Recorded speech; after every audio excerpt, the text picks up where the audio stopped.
Good morning, good afternoon. Welcome to Chandigarh career group. अब देखिए, जैसे पिछली वीडियोस में मैं आपके कुछ पीवाईक्यूज को डिस्कस करती हुई आ रही हूँ, तो आज की मैंने पीवाईक्यू में आपके एनडीए 2024 टू 2020 के क्वेश्चंस उठाए हैं, ठीक है। तो उनको डिस्कस करते हैं। अब देखो, पहला क्वेश्चन आपके पास दिया हुआ है, what was the consequences of the permanent settlement on rural society in Bengal. ठीक है, आपको बताना है कि परमानेंट सेटलमेंट के जो कॉन्सिक्वेंसेस हुए थे वो बंगाल वाले रीजन में क्या उनका इफेक्ट पड़ा था।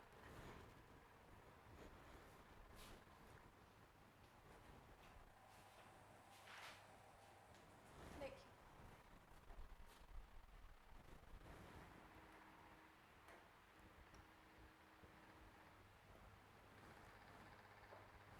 इंडिया में जो ब्रिटिशर्स थे, इंडिया पे उन्होंने टैक्सेशन सिस्टम को बहुत अच्छे से लगाया हुआ था और उनकी तीन पॉलिसीज सबसे मेन होती थी। एक आपकी थी परमानेंट सेटलमेंट,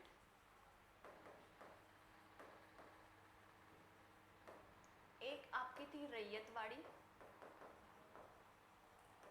और एक आपकी थी महलवाड़ी। अब देखना, ये जो रैयतवाड़ी सेटलमेंट थी इसको 1793 में लॉर्ड कॉर्नवालिस लेके आया था, और ये जो आपकी होती थी महलवाड़ी, इसको महलवाड़ी को 1822 में होल्ट मैकेंजी लेके आया था। और ये जो आपकी बच गई रैयतवाड़ी, रैयतवाड़ी का मतलब, रैयत का बेसिकली हिंदी में मतलब होता है किसान, इसको लेके आया था 1820 में थॉमस मुनरो। तो अब देखो, परमानेंट सेटलमेंट में क्या होता था, अंग्रेजों ने एक ज़मीन का टुकड़ा लिया हुआ था और उसके ऊपर जो टैक्सेशन होता था उसको फिक्स किया हुआ था। मान लो कि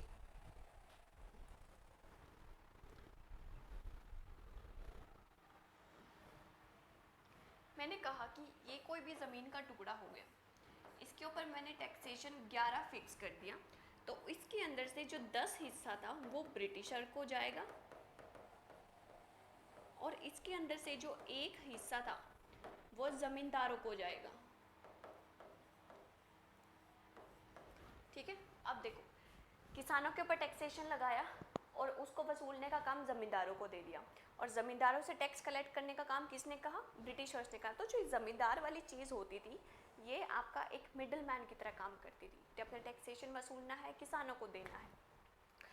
अब इसमें बढ़ना, ऑप्शन में दिया हुआ है, the zamindar invested capital and enterprises to improve agriculture on the British yeoman farmer. ठीक है, ऐसा कुछ नहीं था। ज़मींदार क्यों इन्वेस्ट करेंगे थोड़ा बहुत, उसके हमने पूछा हुआ कि आपको कॉन्सिक्वेंसेज बताने हैं परमानेंट सेटलमेंट के। दूसरा, a group of rich peasants known as jotedar succeed for consolidating the position in the villages. बिल्कुल ठीक है।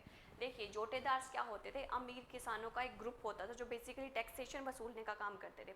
अब जब ब्रिटिशर्स ने किसानों के ऊपर एक परमानेंट बॉडी बैठा दी, जिसको मैंने ज़मींदार कहा, जो टैक्सेशन वसूलने का काम करती थी, साथ ही साथ उनका जो एक हिस्सा होता था वो उनके पास जाता था, तो कहीं ना कहीं वो अमीर बनते जाते थे। अपनी पोजीशन को स्ट्रॉन्ग करने में उनकी जो ये पावर थी वो दिन पर दिन स्ट्रॉन्ग होती जा रही।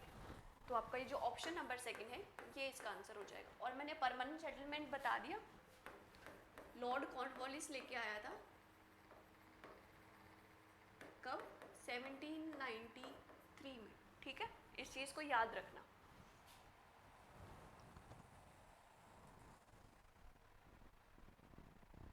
अब नेक्स्ट देखो, वट वॉज दामीन एको इन राजमहल। ये क्वेश्चन आपका इतना रिपीटेड हो रहा है ना, इसको कर लेना।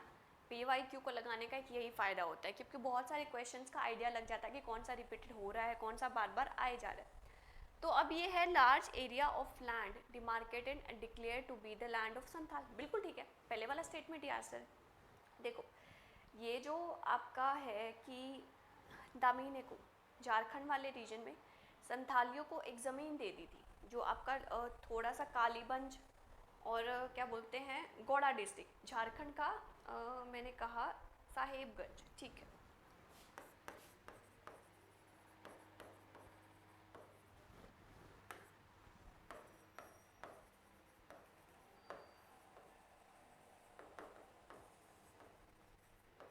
गोड़ा डिस्ट्रिक्ट वाला जितना भी एरिया था वो संथालियों को एलोकेट कर दिया गया था कि आप वहाँ पर रह सकते हो, आप अपनी एग्रीकल्चर को परफॉर्म कर सकते हो, आप अपनी सोसाइटी बसा सकते हो। और इसको एंशंट इंडिया में क्या नाम दिया गया था? दामीने कोहो। ठीक है,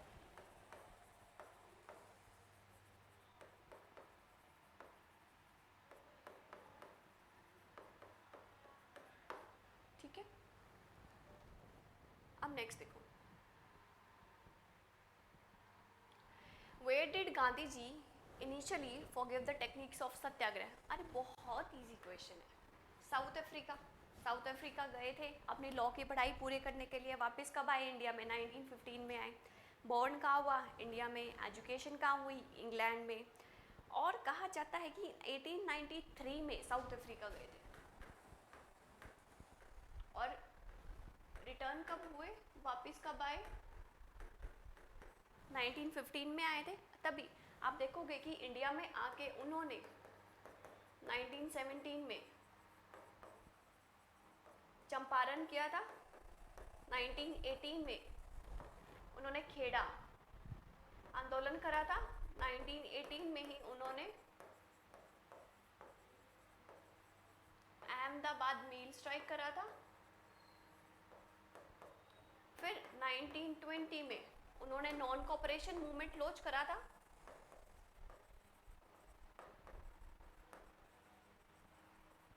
नाइनटीन 30 में उन्होंने दांडी मार्च करा था।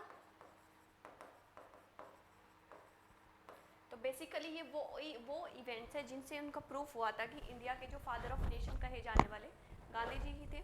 और उन्होंने अपने बेसिकली ये जितनी भी यूनिटी, नॉन वायलेंस और सत्य अहिंसा, इसके ऊपर एम्फेसाइज करा था कि आप बिना वायलेंस करे भी आज़ादी को पा सकते हो। ठीक है, अब नेक्स्ट देखो, इसका आंसर देख लेना भाई, साउथ अफ्रीका है। Next, who was the viceroy of India at the time of Dandi March? Lord Irwin. ठीक है, अब अगर मैं दांडी मार्च की बात करूं, ये आपका हुआ कब था? 12 मार्च 1930 से लेके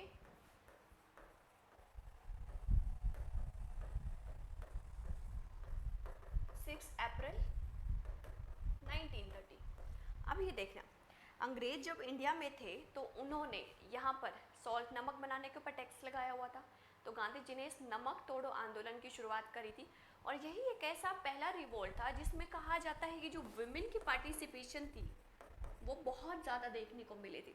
इन्हीं में इनकी जो वाइफ थी कस्तूरबा गांधी, उनका पार्टिसिपेशन बहुत ज़्यादा मिला था। मतलब उनकी जो परफॉर्मेंस है, उनकी कहा जाता है कि उनका पार्टिसिपेशन देखने को आया था। ठीक है, अब इसके बाद साथ ही साथ सरोजनी नायडू भी थी।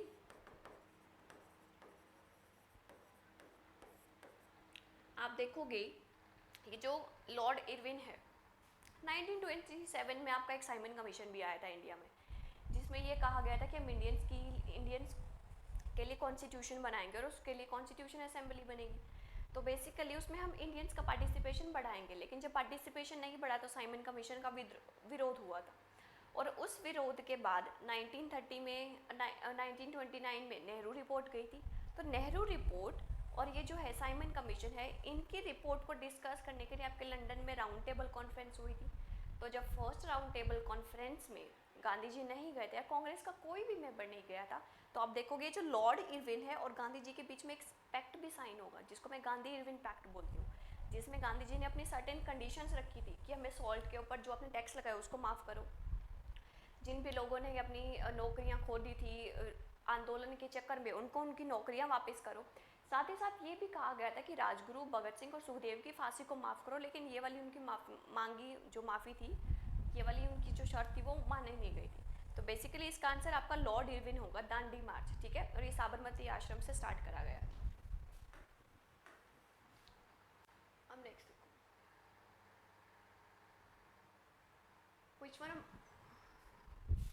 which one among the following American news magazine was highly skeptical of the Gandhiji Dandi March initially, but within the week completely changed his opinion, salute him? हाँ, ये आपका टाइम मैगजीन आती थी उस टाइम पे जब गांधी जी ने दांडी मार्च को स्टार्ट करा था।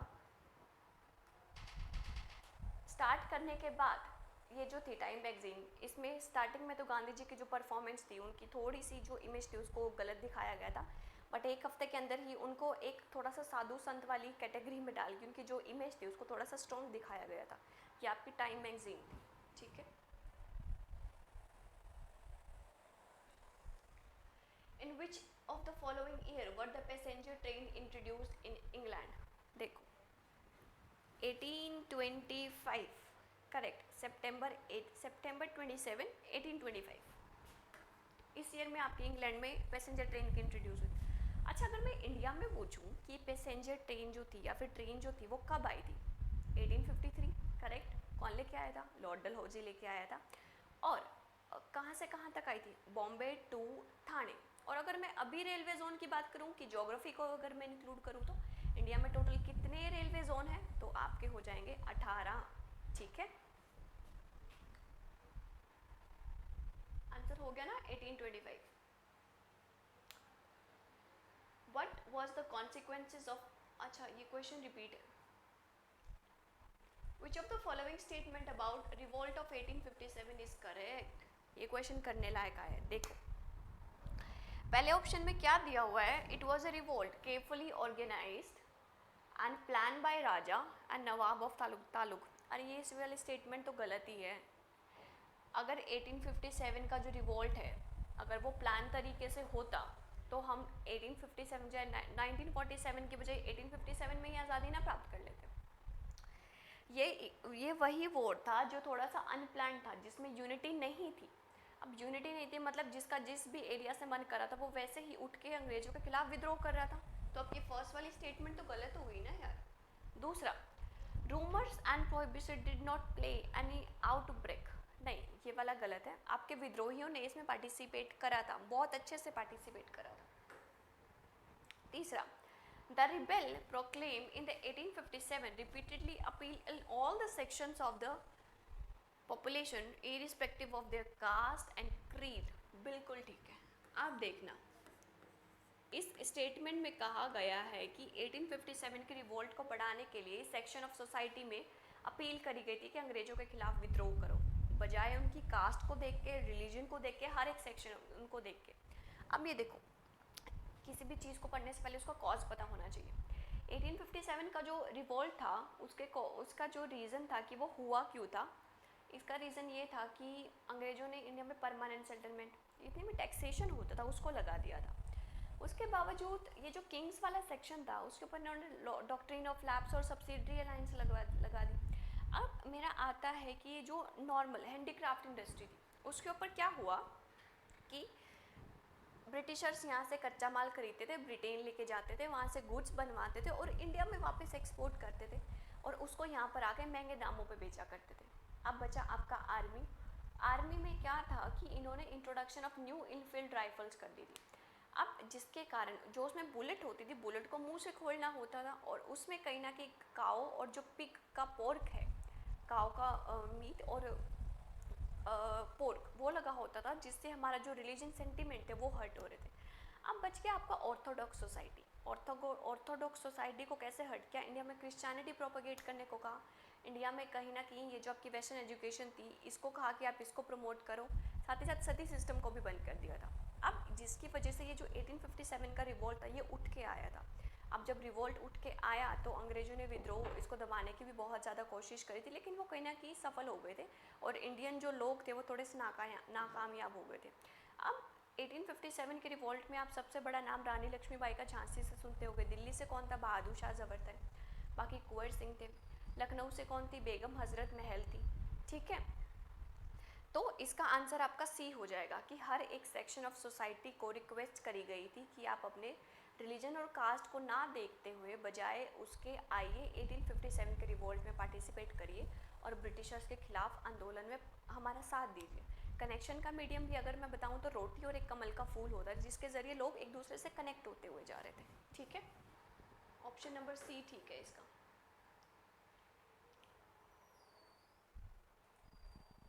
Who among the following organized in 1904 a secret society revolution named Abhinav Bharat? VD. Savarkar, Vinayak Damodar Savarkar.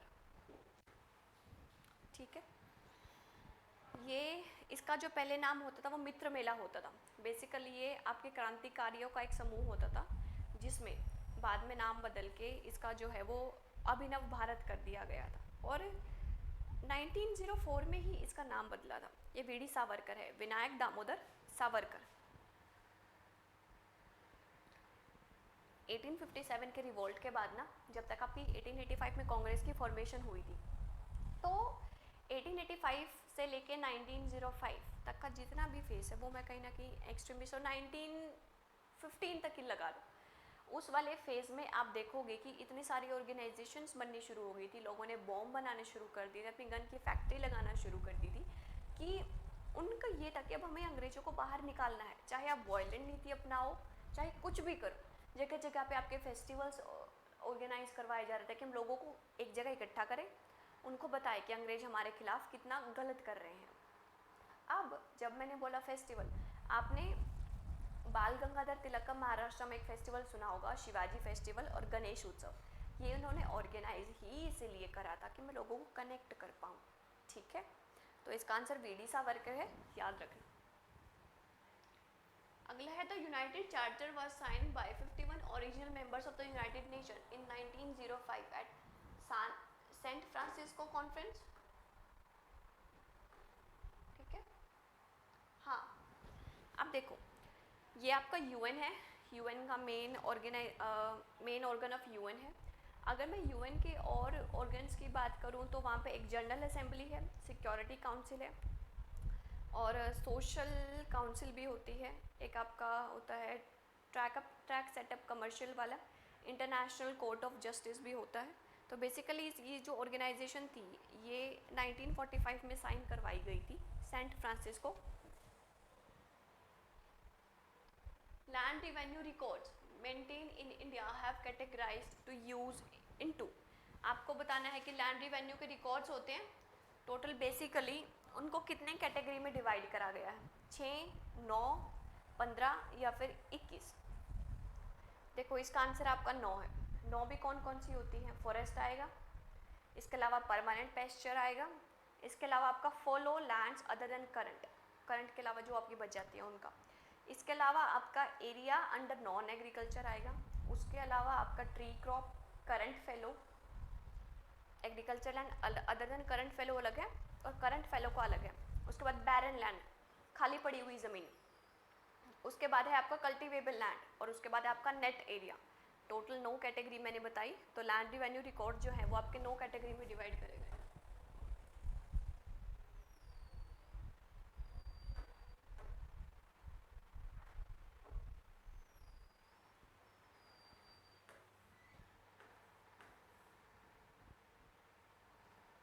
हाँ, 11 क्वेश्चन थे भाई।